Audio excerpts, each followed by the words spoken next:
let's say in Fallout 4, maybe there's a few really nice ghouls, a few really friendly ghouls, and they're genuinely charming and cool peoples. And then if you join the Brotherhood, they get murdered by the Brotherhood.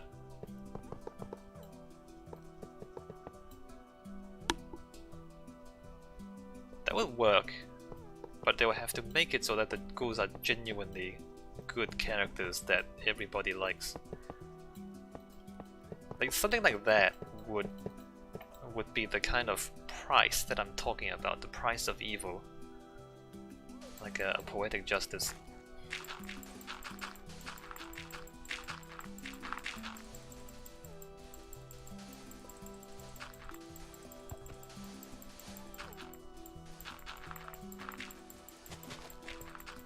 And it would be narratively consistent too, because the Brotherhood are there to exterminate mutants, as it were. And so if this like really nice community of mutants just get wiped out,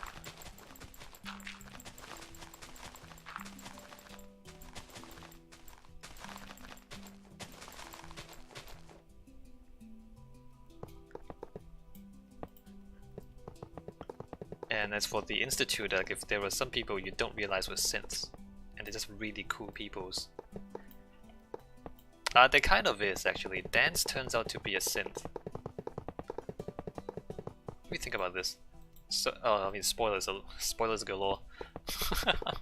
So for the Brotherhood, if you join the Brotherhood, actually no, there is. I never liked the Brotherhood, so I guess it didn't really have much of an impact on me. No, they did do it for the Brotherhood, and it is that if you join the Dance is like the perfect soldier, the perfect Brotherhood soldier, loyal, committed, and believes in the Brotherhood's values, even though they're kind of racist. And then if you go far enough with their storyline, it turns out Dance himself is a Sith, even though he doesn't realize it because he's been brainwashed, or he's been programmed to not know that he's a Sith. So then you have to confront the reality that the Brotherhood's intolerance of synths have nothing to do with the character of the people involved, but that they are just racist. Absolutely no hope. Genocide is racist confirmed. Yes, it is.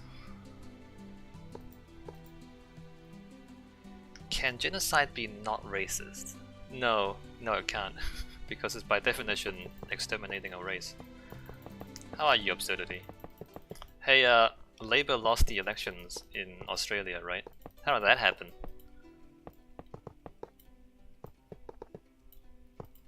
Is there no hope for Australians? Is that what's going on?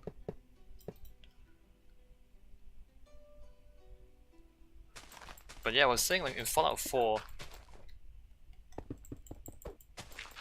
you eventually have to confront the fact that Dance, which is otherwise a great Brotherhood soldier, gets expelled or murdered simply because he's a synth, not because of his character or his what he did, but what it is.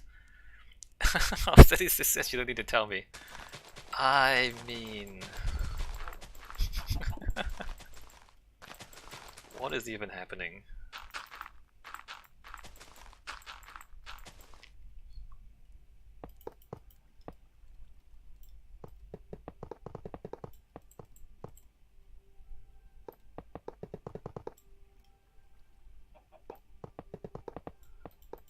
Well, you know, if you're Australian, you can't just live in New Zealand.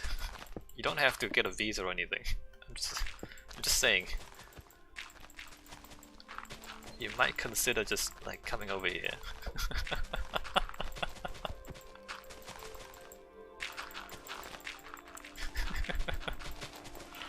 It's time to bail. Abort! Eject! Authority says they wanted to take away franking credits. Oh yeah, no. Which is tax rebates on stock dividends even when you don't pay tax.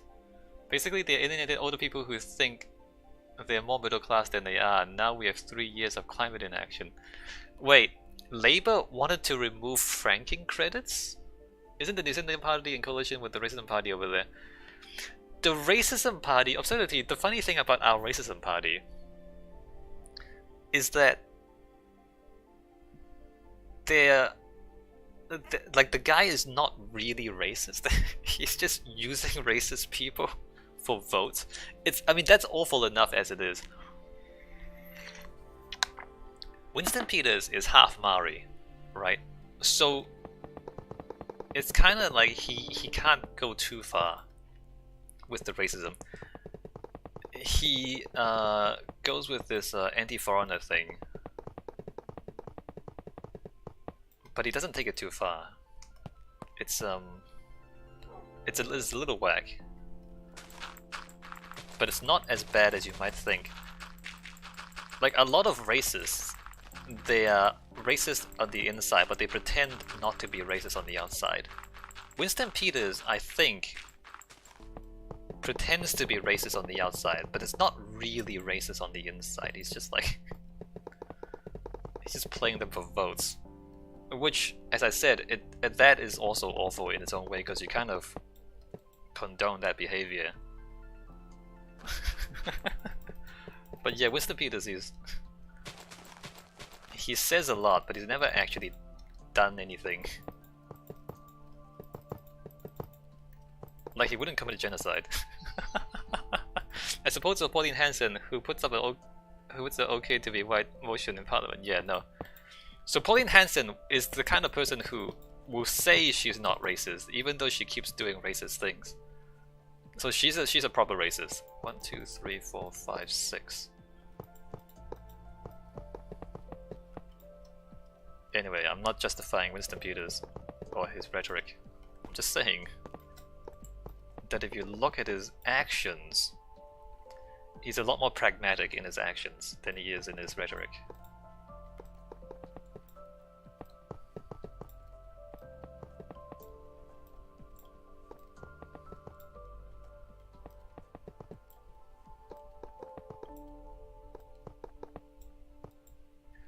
Labour wanted to take away franking credits. No, it's a strange way to do it. In a way, I know why they would suggest that. It's because it would target the people who have a lot of shares. But as you said, it would also alienate the small shareholders, who really, I mean, if you took away my franking credits, I have investments. If you took away my franking credits, I would lose like $50 a year, which is nothing. And like my investments are not, like, they're not huge, but they're not that tiny either. I'm just saying franking credits don't count for very much for someone like me. Or even, I mean, imagine these old people you're talking about. Even if they have like $500,000 in shares, it would only cut in a few $100s, I think. Maybe up to $1,000 or so into their profits. I don't know how rich these people think they are, but I doubt a lot of them have $500,000 in shares, is what I'm saying. But I wouldn't have done that. I wouldn't have done franking credits. Some of the politicians in the States talking about a wealth tax. That's probably a better way of doing it. Because then you wouldn't hit the guy with a few $100,000 in shares who might lose a few $100 every year. I don't know why anyone would panic over that. Like, you lose a few $100, so what? You have so much money. But a wealth tax, if you say a wealth tax above people with more than $10 million, then it would clearly not affect those smaller shareholders.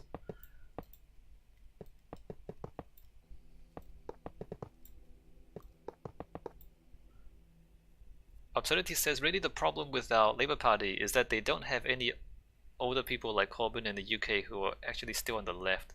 They're all neoliberal and so on and have no platform that can beat coal equals jobs and get young people active. Extremely apathetic electorate. I mean,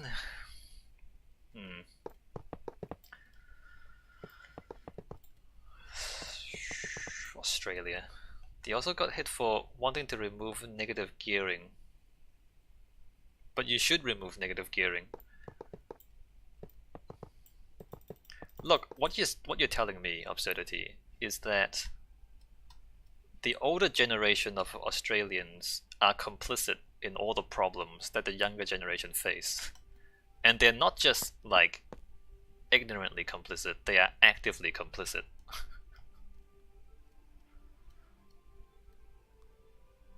Like stuff like negative gearing is why young people can't buy houses. It's because everybody's buying investment properties and nobody's actually able to afford a house to live in. Yeah, Absurdity. Investors are getting valued more than first home buyers.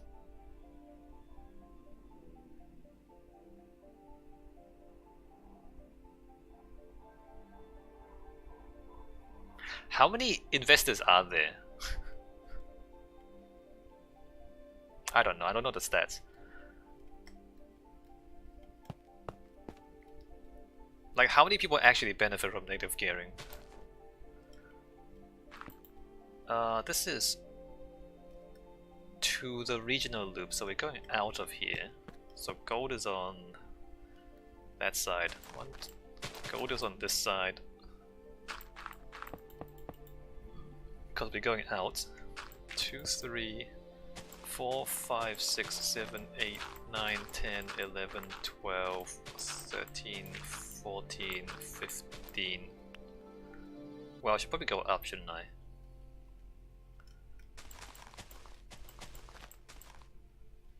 Should probably go up to there, which isn't actually up, is it? No, we don't go up, actually. Let's go straight through. Absurdity says, yeah, I don't want to reduce it to generation warfare, but boomers are literally condemning this country to climate hell. Yeah. I mean... 1, 2, 3... 4, 5, 6, 7, 8, 9, 10, 11, 12, 13, 14, 15, 16, 17, 18, 19, 20...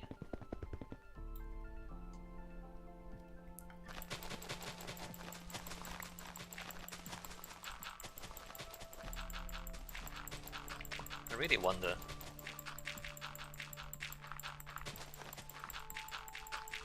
Oh, do you know what the participation rate is? Like, what percent of eligible voters actually voted? Do you know?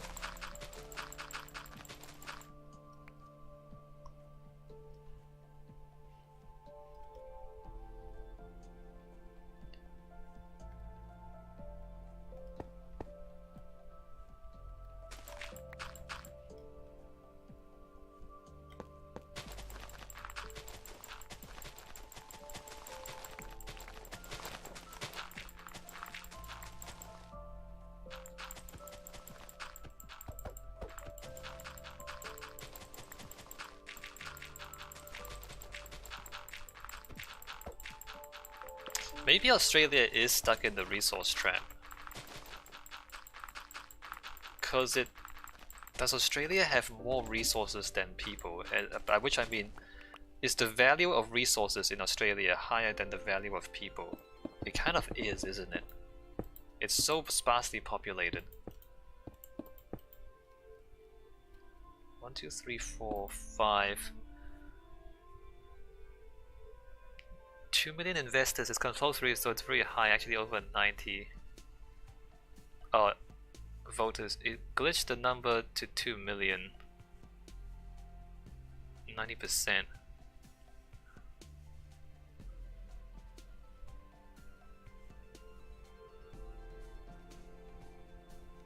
Voting is compulsory.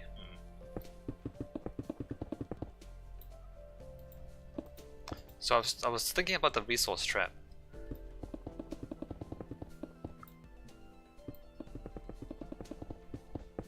The thing with like a country that is rich in natural resources is that I think what happens is people start to value resources more than they value people. If you take a country like Japan, for example, like they have a lot of people but not a lot of land.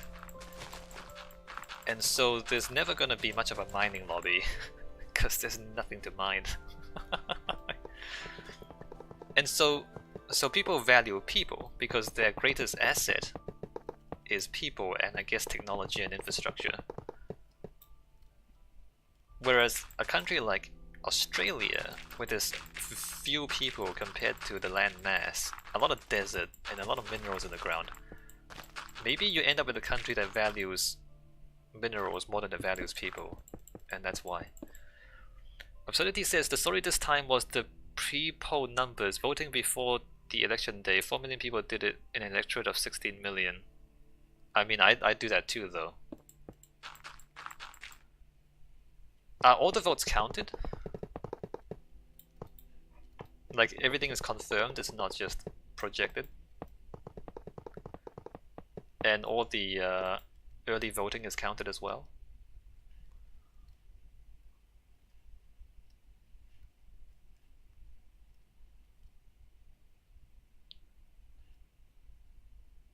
I think that's right.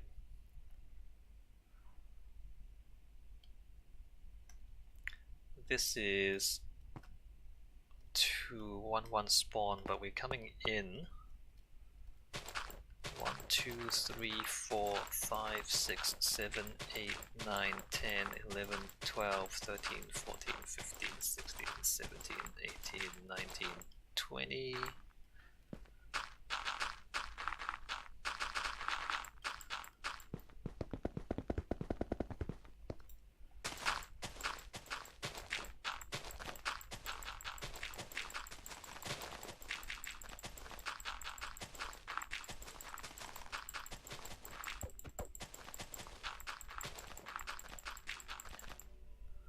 Absurdity says, yeah, it's pretty explicit that the mining lobby is extremely powerful. It's not all voted, but it's pretty clear that Labour can't form a government. It's just a matter of whether the Liberal government has a majority or minority. Oh, that sucks.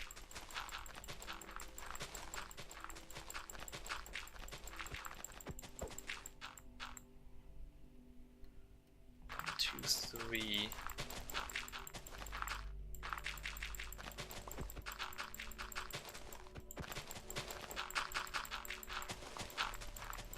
Yeah, I mean, but the mining lobby is not just, I mean, it's a lobby, but it's also the industry, right? I'm just thinking, imagine all the towns that rely on mining just to exist.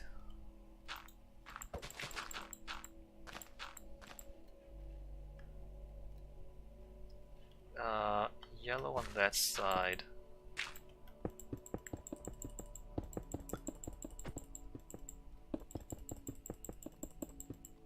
I don't know, maybe the mining industry needs to collapse before you do anything, but maybe it won't collapse.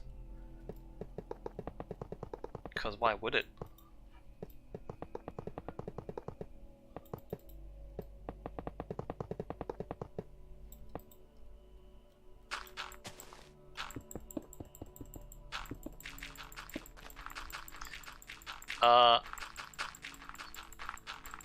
Although it's possible that climate change is kind of out of your hands. I mean, Australia is pretty bad on a per capita basis in terms of carbon emissions. But Australia is not, like, there's just not that many people. Right? Like, if China fixes climate change, if the United States fixes climate change, if Europe continues to be good on climate change, then most of it is fixed. And maybe Australia just doesn't need to do anything. It's gonna just like let other people do the hard work.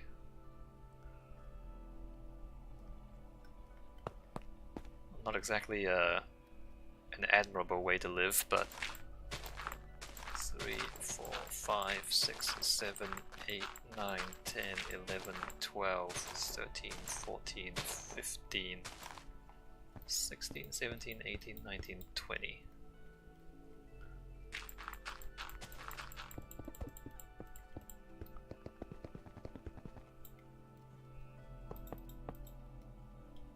Gold on that side, iron on that side.